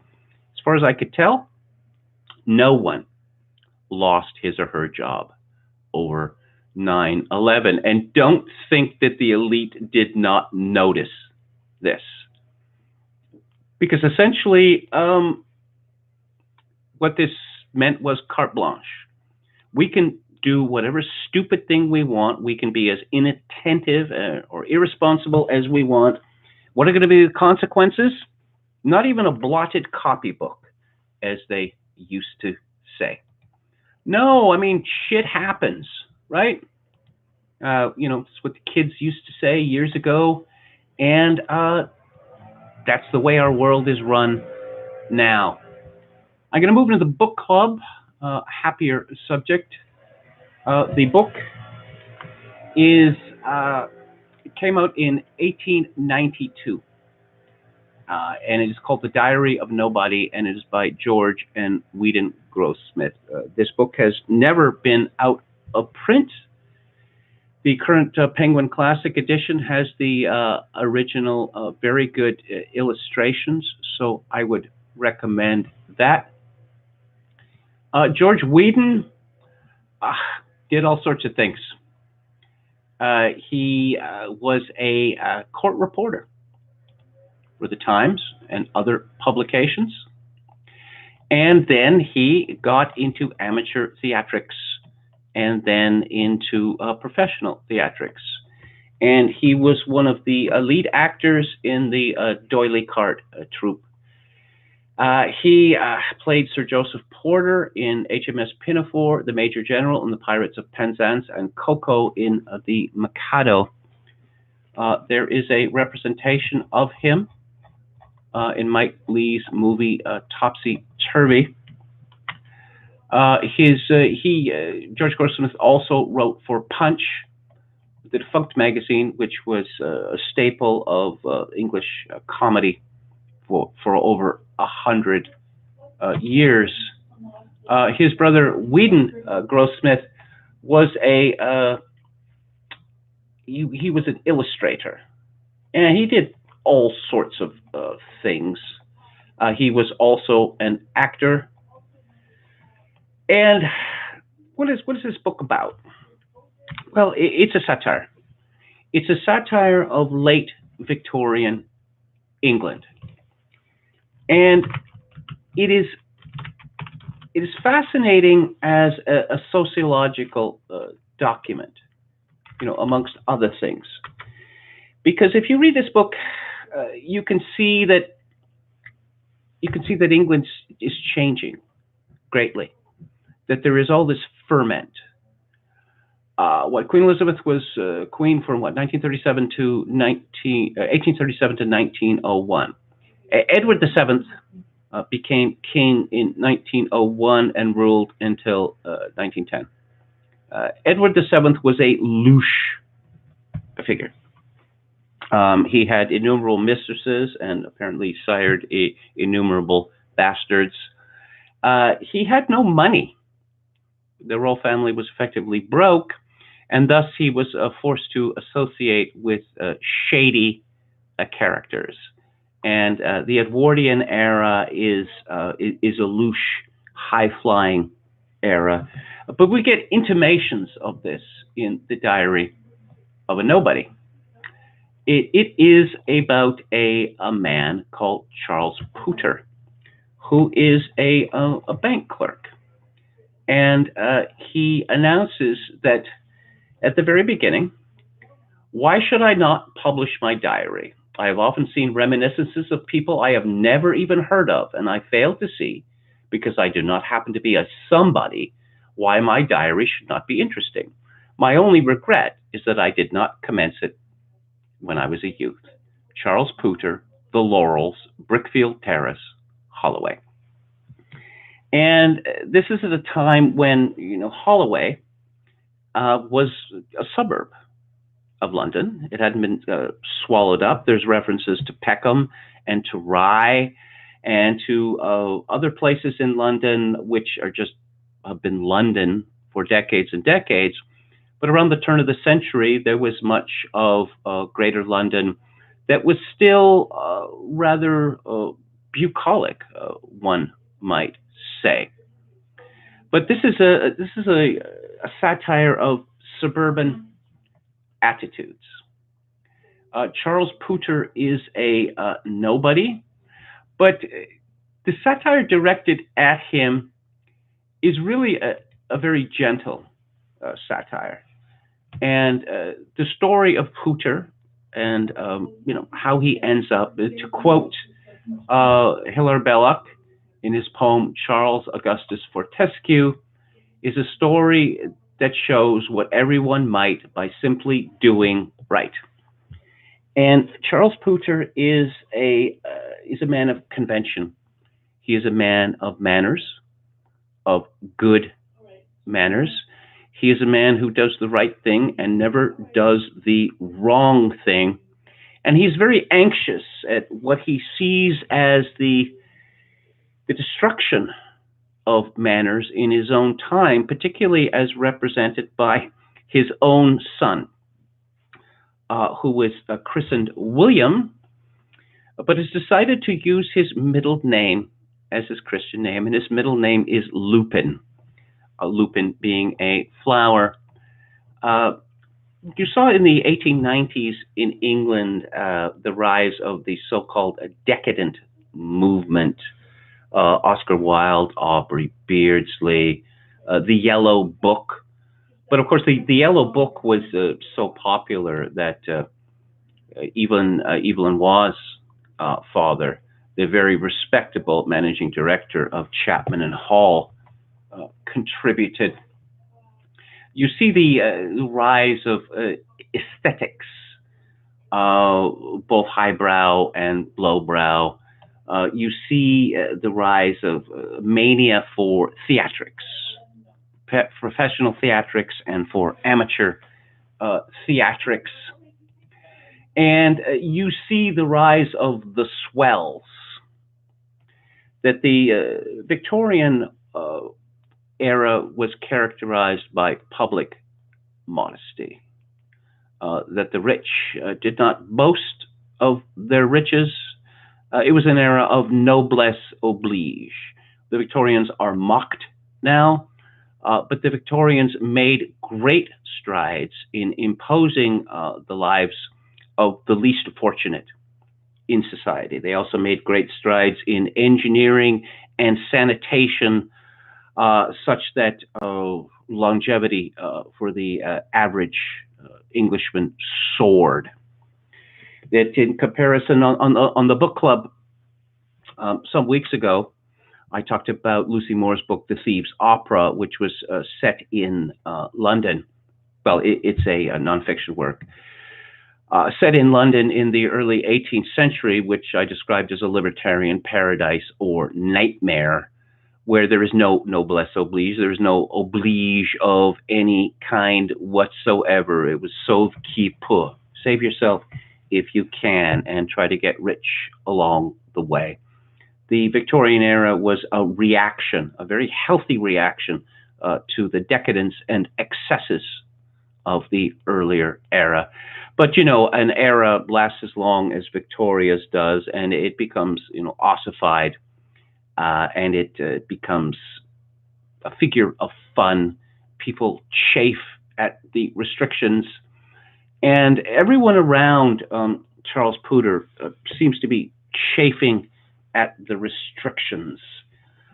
Even his loving wife, Carrie, gets taken in by spiritualism, which was something that became very fashionable around those times. Arthur Conan Doyle was a great champion of spiritualism in fashion, in frivolous fashion, in the latest crazes, and also in the use of language. That you see the language of the lower class and even of thieves working its way to the middle class. Significantly, one of the first times that we meet Lupin Pooter, who's a young man who does not seem to be particularly concerned with regular employment, which is an absolute horror and a shock to his father. If you did not work, you did not eat. But Lupin considers himself a superior sort of person, and something will come up. Lupin addresses his father as governor or gov, which is grossly insulting. You know, in that movie, Skomalovsky's Deep End, at the beginning, and this is set in, 1969, that when our young 15-year-old hero begins working at the public baths as an attendant, on his first day, he addresses his boss as Gov, and the old man is angry, quite angry. He says, "None of that Gov here, it's sir to you."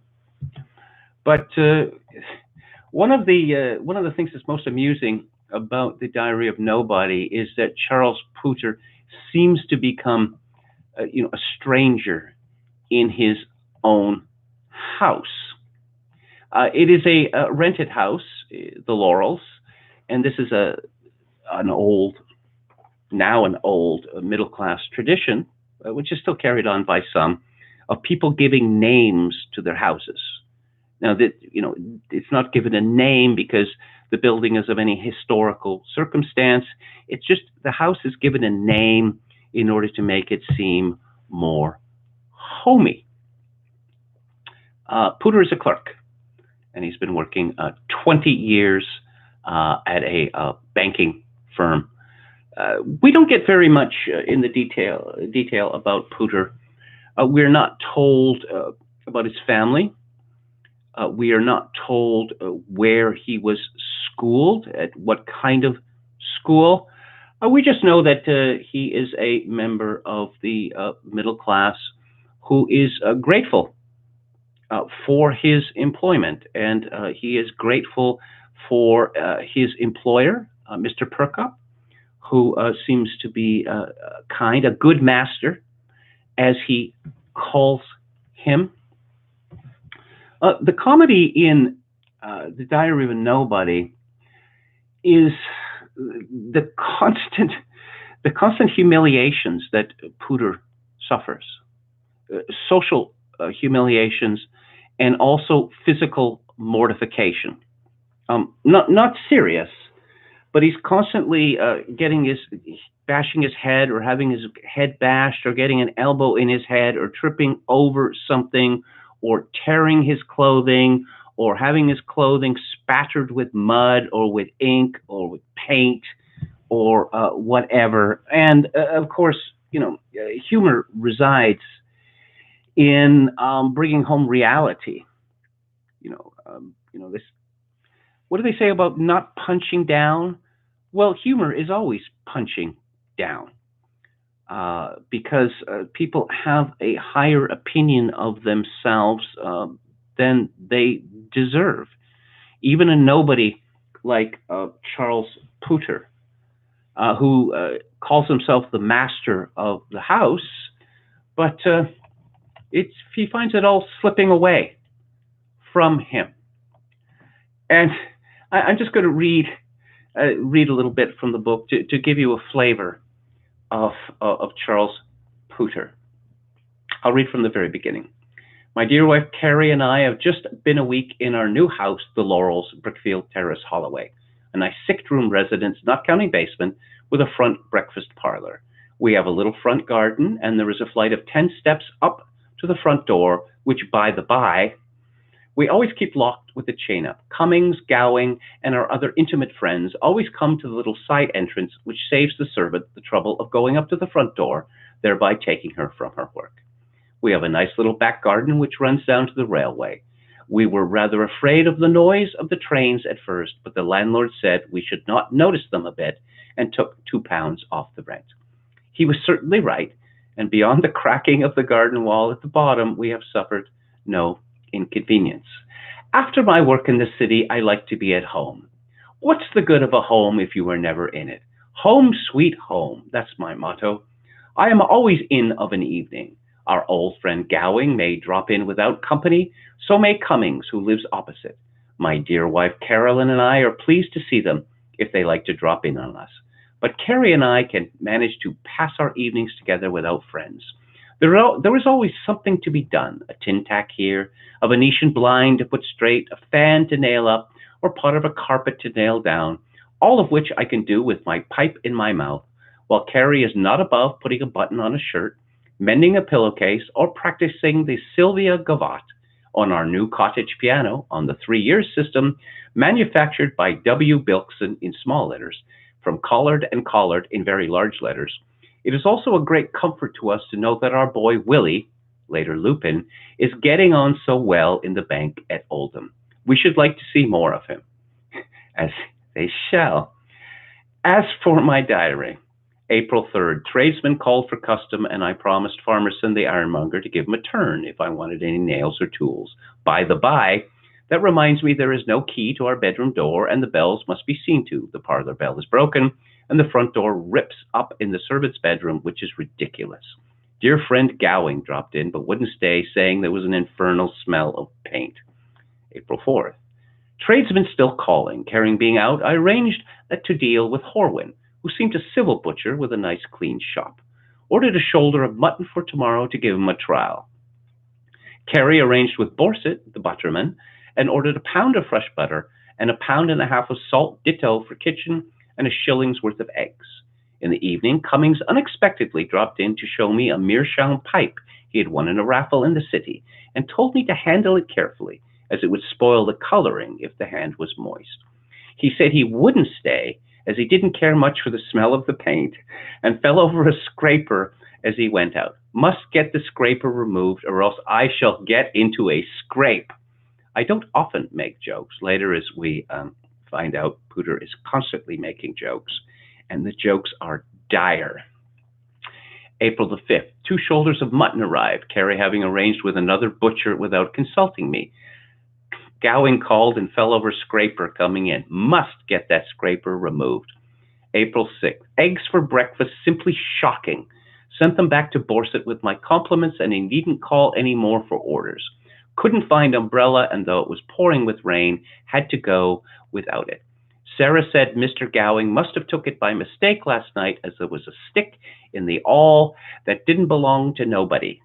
In the evening, hearing someone talking in a loud voice to the servant in the downstairs hall, I went out to see who it was, and was surprised to find it was Borset, the butterman, who was both drunk and offensive.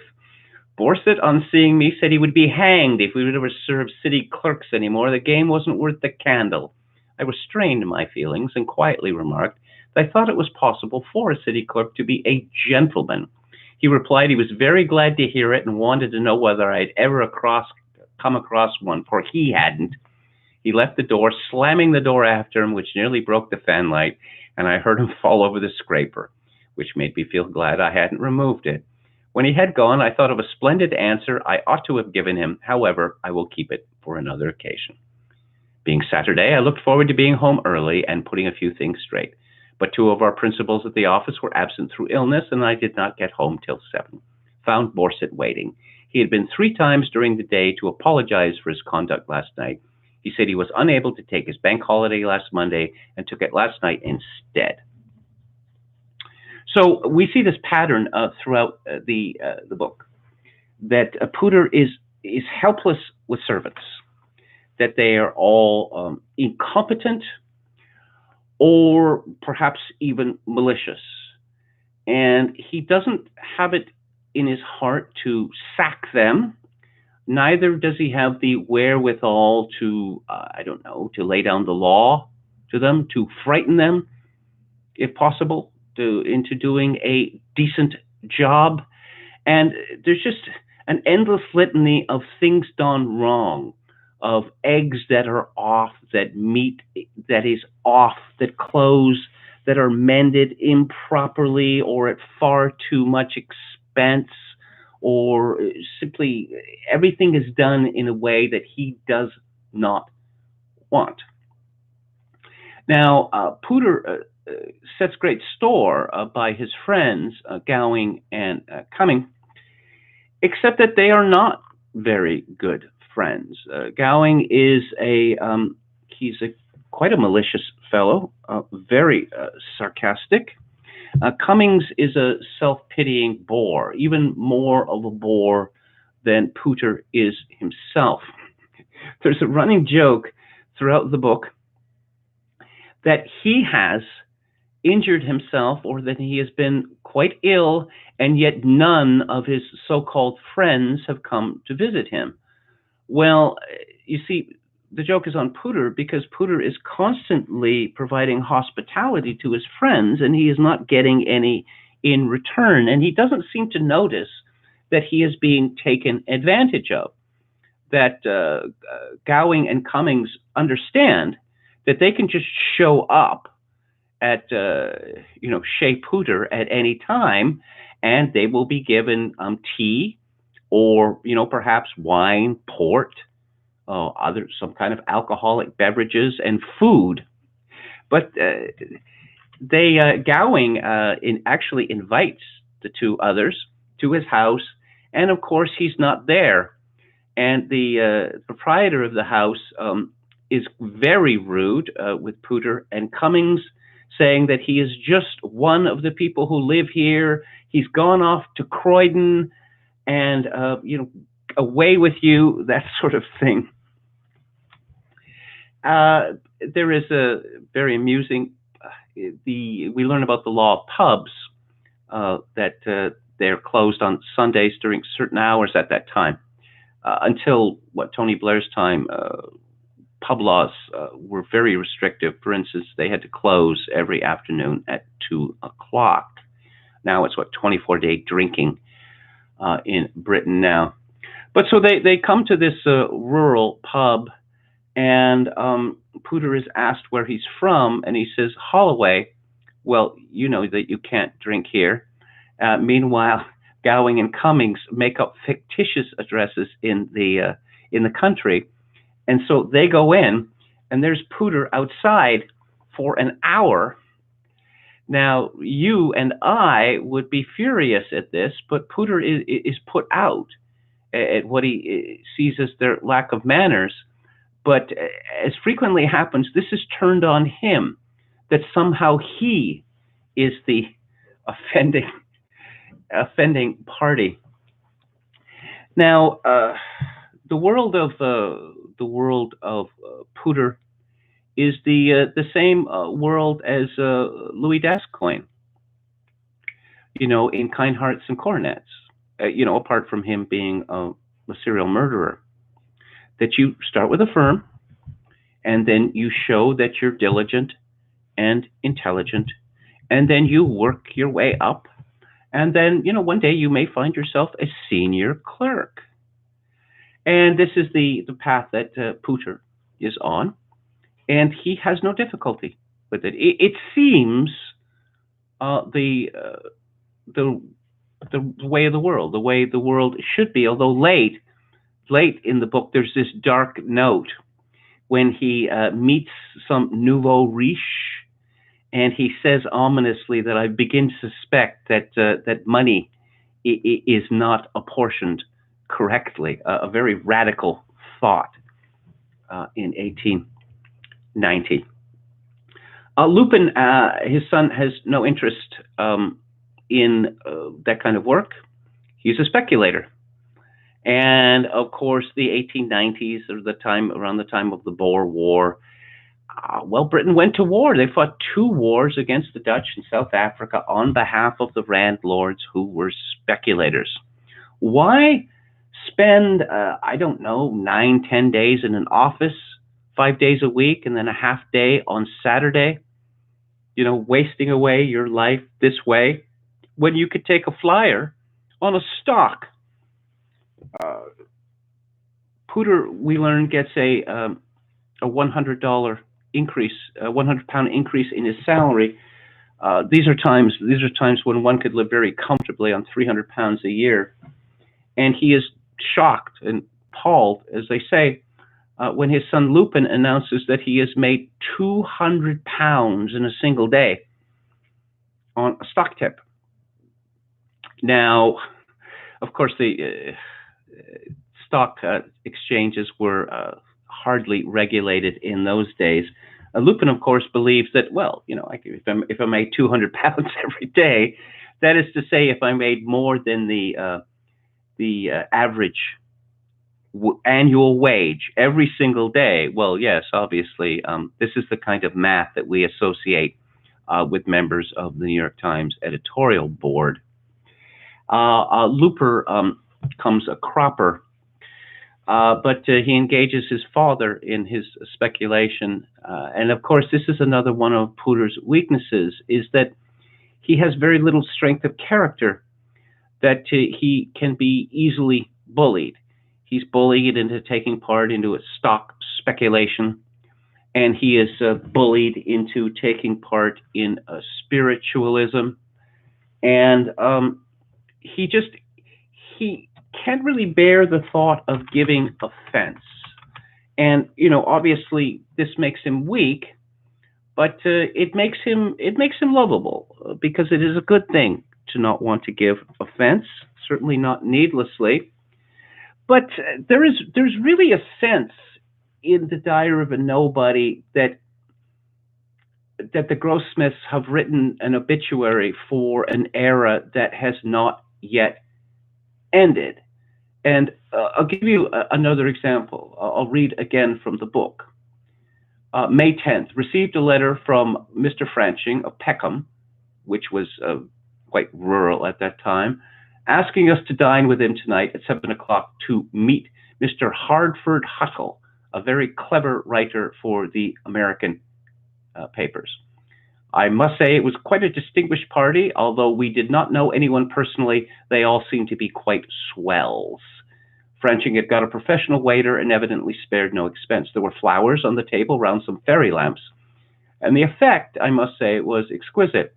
The wine was good, and there was plenty of champagne, concerning which Franching said that he himself never wished to taste better. We were 10 in number and a menu card to each. One lady said she always preserved the menu and got the guests to write the names on the back. I'll just interrupt to say that you notice in this consumerism which has creeped into English life, that Pooter is very fond of naming brand names, as if to tell us that he's the superior sort of fellow that can afford this brand of whatever. And this was new at the time, and it has to do with the English public becoming very familiar with advertisements on hoardings, particularly advertisements in the daily papers. But this Huttle, it turns out, is quite the intellectual, and he rather shocks the party with his deep thoughts. Pooter writes, one observation struck me as being absolutely powerful, though not to my way of thinking, of course. Mrs. Purdick happened to say, you are certainly unorthodox, Mr. Huttle. Mr. Huttle, with a peculiar expression, I can see it now, said in a slow, rich voice, Mrs. Purdick, orthodox is a grandiloquent word implying stick in the mud.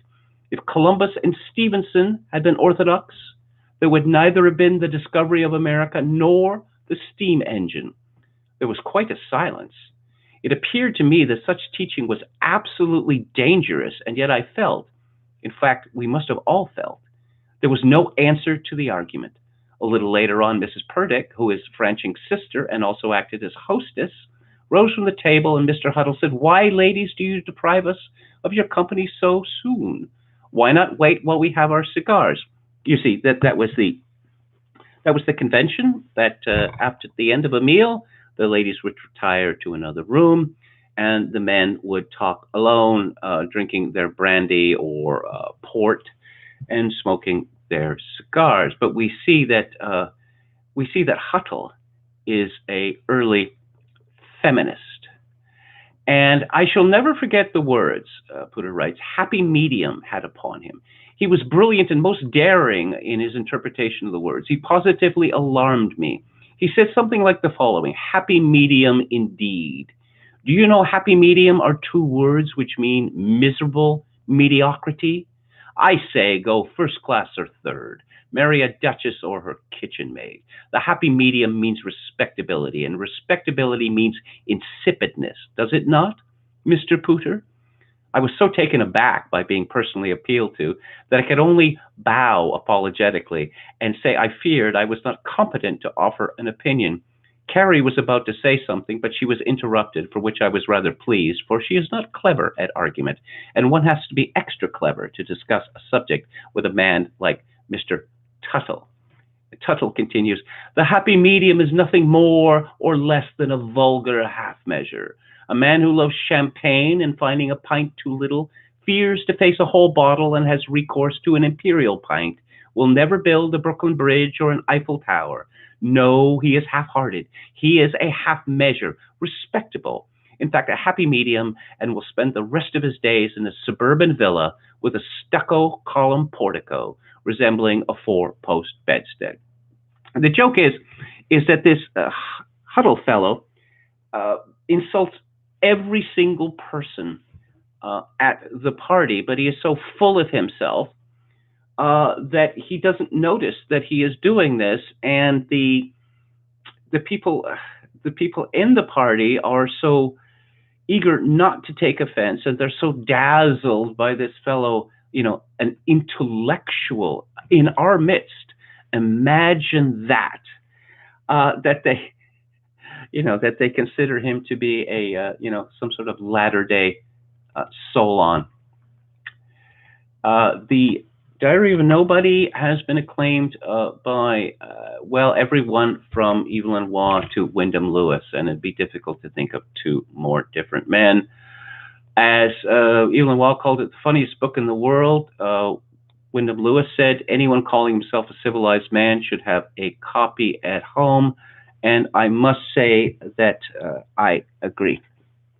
This is a book which I've read many times, but such is the detail and the subtlety of the book that there are new things to be learned and new jokes to be had every time you read it. It is a remarkable accomplishment. I don't know whether it's the funniest book that I have ever read. What would be the funniest books I've ever read? The Right Stuff by Tom Wolfe, The Bogeyman by George Plimpton. But it would certainly be in my top 10, and it has my highest recommendation. So I'm going to wrap up the show at this point, and let's see whether we have anything in the chat. Okay, wrench holders. Yeah, okay, we did that already. Talk about gold. Yes, Kevin will be with us for a limited time, then it will be up to us. Oh dear, oh dear, oh dear. A limited time. Do I have coronavirus or something? Is there a threat on my person? Or is this referring to a limited time on YouTube? As I say, this is my good taste show. I've certainly striven not to give needless offense, but I will be vigilant, certainly. Will you review the lives of others? Okay, I will look into that. So next week on the book club, we are going to be discussing Christopher Caldwell's much discussed book about the elite called The Age of Entitlement. And next week on Theater Thursday, first for Theater Thursday, we are going to be discussing a silent film, and I suppose the greatest of the silent filmmakers and one of the greatest tout court filmmakers, Friedrich Murnau. His film from 1924, which was called Der letzte Mann in German, The Last Man, but for American audiences was renamed The Last Laugh. I'd like to thank you all for tuning in, for watching as I complete the third week of the KMG Show. I'll confess to you that these bells and whistles that I promised have not been made available, and the primary reason is the transition to a one-man show has been, I suppose, it's been more difficult than I thought, because I thought that, okay, so moving from the old show to the new show, I'm going to speak 50% to 60% more than I was. But there's more to it than that, because there really can't be any dead air, because there's only me, and I really have to pace myself or get used to it. A 2-hour sprint, or a 2-hour race of some kind, if certainly not a sprint. But I think that I have become rather more facile at it. So let's look for improvements next week. If you enjoyed the show, any part of it, I would appreciate it if you would subscribe to my YouTube channel. If you wish to contribute, my PayPal address is kevin_grace@hotmail.com. Once again, thank you so much for tuning in, and I wish you all the best of all possible weekends. See you on Monday at 4 p.m. Pacific, 6 p.m. Eastern Time.